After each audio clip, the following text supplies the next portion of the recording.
Pajak,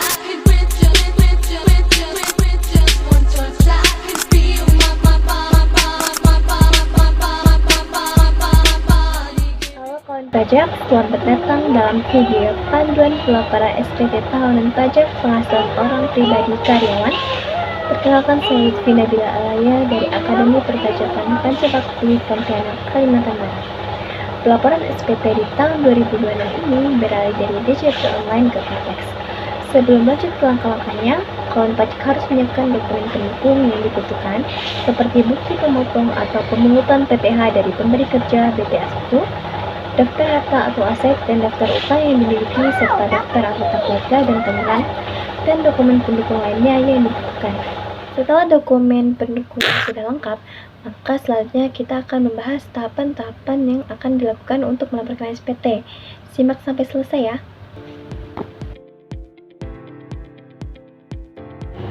Nah, di sini ada contoh data Tuan A yang akan digunakan sebagai panduan pengisian SPT.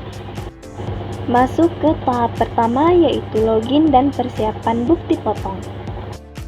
Kunjungi laman cortex.pajak.go.id, kemudian laman tampilannya akan seperti ini.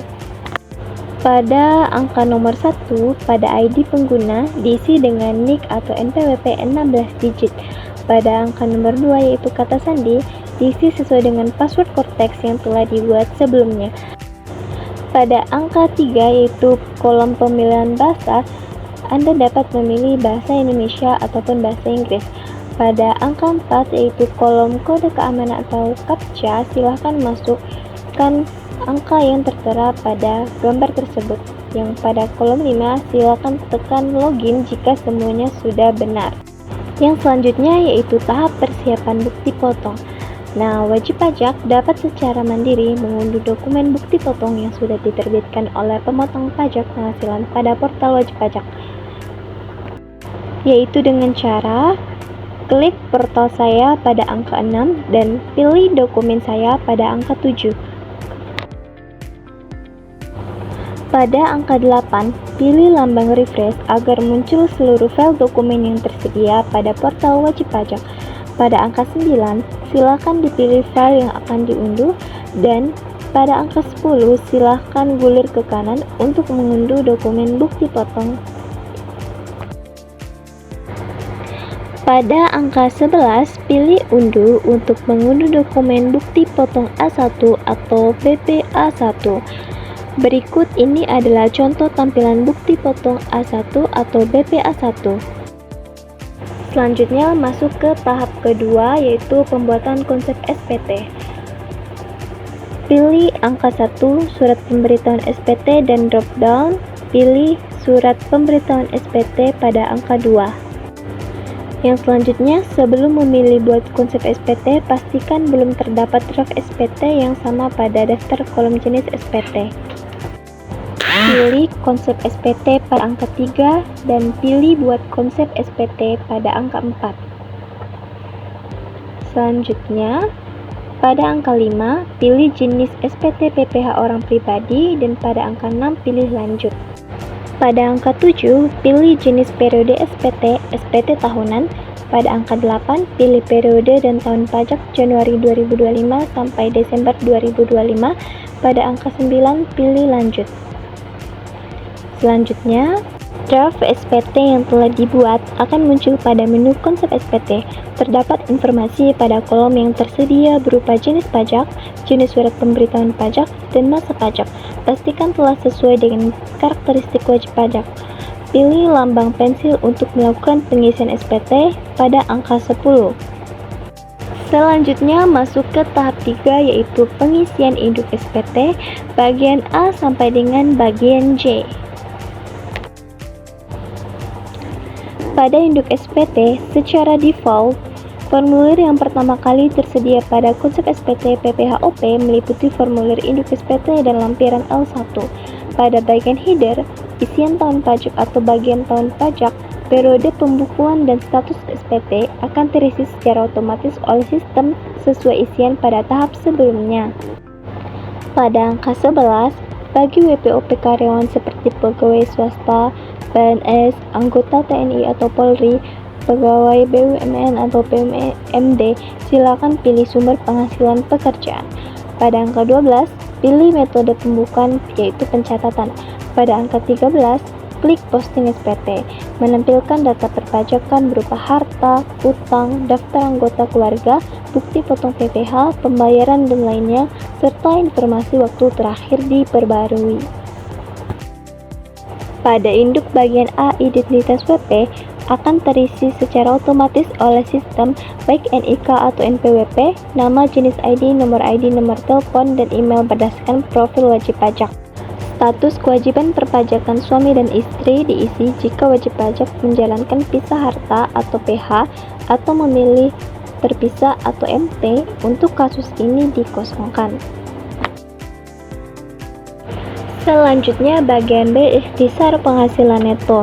Bagian induk akan menentukan lampiran yang akan muncul pada SPT tahunan wajib pajak orang pribadi. Mohon diperhatikan untuk setiap pengisian jawaban atas pertanyaan yang muncul. Pada angka 13 pilih ya, pada angka 14 sampai 16 pilih tidak. Yang selanjutnya bagian C yaitu perhitungan pajak berutang. Pada angka 17, penghasilan neto setahun akan terisi otomatis oleh sistem. Pada angka 18 pilih tidak.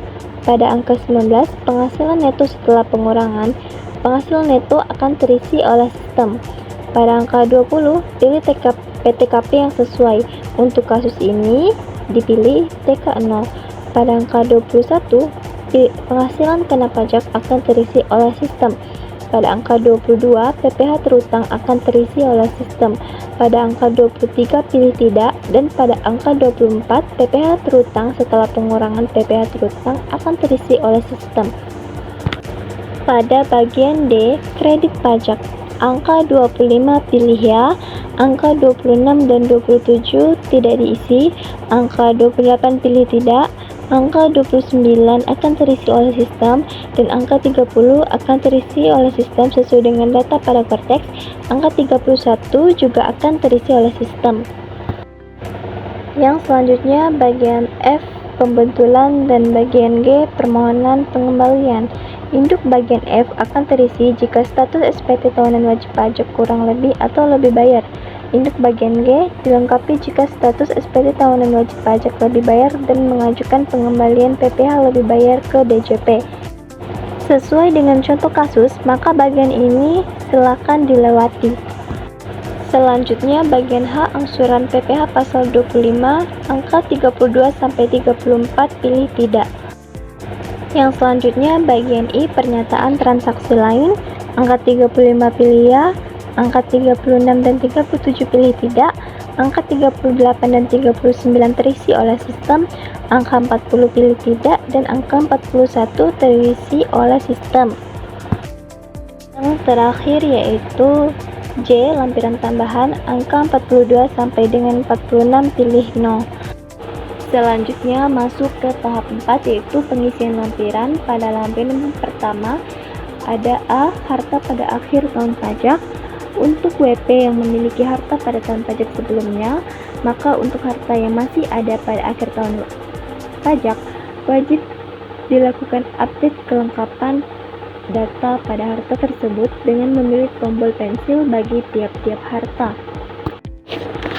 Silahkan pilih tambah untuk menambahkan harta pada akhir tahun pajak pada angka 47, dan pilih lambang pensil untuk mengubah isian data pada harta sebelumnya pada angka 48, dan pada angka 49 pilih lambang hapus untuk menghapus daftar harta. Yang selanjutnya pengisian kas dan setara kas. Pada angka 50 pilih deskripsi kas dan setara kas. Pada angka 51 diisi dengan nomor rekening atas nomor dokumen kepemilikan kas dan setara kas. Pada angka 52 diisi dengan nama yang didaftarkan di dalam rekening. Pada angka 53 diisi dengan nama bank atau institusi tempat kas dan setara kas ditempatkan. Pada angka 54 diisi dengan negara tempat kas. Pada angka 55 diisi tahun perolehan kas dan setara kas. Pada angka 56 diisi dengan nilai nominal saldo. Pada angka 57 diisi jika kas dan setara kas terkait dengan program pengungkapan sukarela, dan pada angka 58 pilih simpan. Untuk kas dan setara kas ini dapat berupa uang tunai atau uang yang disimpan di bank, tabungan, deposito, giro, atau uang elektronik. Yang selanjutnya yaitu pengisian harta bergerak. Pada angka 59, pilih tambah untuk menambahkan harta pada akhir tahun, dan pada angka 60, pilih simpan setelah mengisi seluruh data. Selanjutnya B. Utang pada akhir tahun pajak. Pada angka 61, pilih tambah untuk menambahkan utang pada akhir tahun. Pada angka 62, pilih simpan setelah mengisi seluruh data. Utang pada tahun pajak sebelumnya harus dilakukan perubahan data sesuai dengan saldo utang pada akhir tahun pajak. Yang selanjutnya masuk ke bagian C, daftar anggota keluarga. Daftar anggota keluarga wajib diisi untuk melaporkan anggota keluarga yang menjadi tanggungan wajib pajak dan diperhitungkan dalam perhitungan PTKP. Daftar anggota keluarga akan terisi otomatis berdasarkan data unit pajak keluarga. Dalam kasus Tuan A, PTKP-nya TK0 sehingga bagian ini kosong. Dalam hal terdapat perubahan data anggota keluarga yang menjadi tanggungan, wajib pajak dapat melakukan perubahan data. Menu perubahan data yaitu ada pada menu portal saya, kemudian klik profil saya, klik menu informasi umum, klik menu edit, dan klik unit pajak keluarga. Yang selanjutnya yaitu bagian D, penghasilan neto dalam negeri dari pekerjaan. Tabel penghasilan neto dalam negeri dari pekerjaan akan terisi otomatis berdasarkan data penghasilan di BPA 1 dari pemberi kerja. Wajib pajak diberikan pilihan untuk menambahkan data penghasilan dari pekerjaan lain apabila diperlukan. Dalam kasus Tuan A terisi otomatis dari satu pemberi kerja dengan penghasilan bruto 533.500.000 dan penghasilan neto 527.500.000. Nilai penghasilan neto 527.500 dipindahkan ke induk SPT. Yang selanjutnya bagian E yaitu daftar bukti pemotong atau pemungutan PPh. Tabel daftar bukti pemotong atau pemungutan PPh akan terisi otomatis berdasarkan data pajak dipotong di BPA 1 dari pemberi kerja.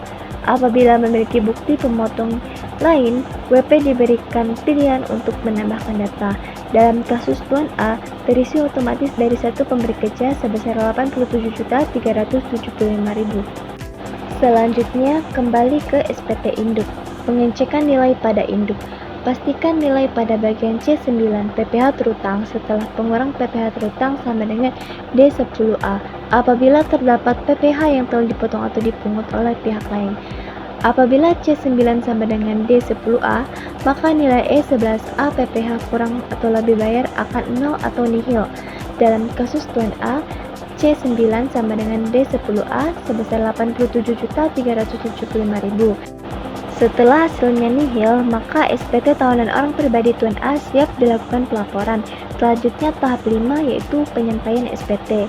Pada bagian induk pernyataan, pada angka 63 tentang pernyataan kebenaran pengisian data, pada angka 64 pilih simpan konsep, dan pada angka 65 pilih bayar dan lapor.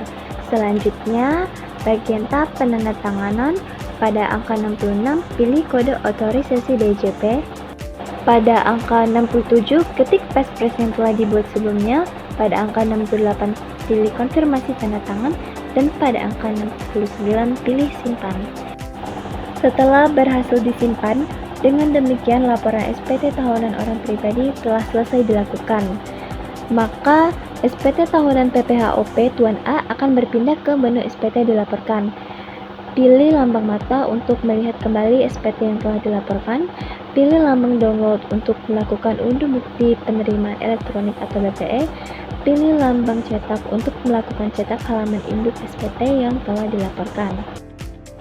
Berikut ini adalah contoh tampilan BPE, bukti penerimaan elektronik atas penyampaian SPT tahunan PPh orang pribadi yang telah berhasil dilaporkan. Sebelumnya, disclaimer dulu, langkah-langkah yang dijelaskan dalam video ini bisa saja sewaktu-waktu berubah berdasarkan perkembangan aplikasi ke depannya. Maka dari itu, stay tune dan tetap update ya. Jangan sampai ada yang terlewat. Sampai jumpa di kesempatan selanjutnya. Terima kasih.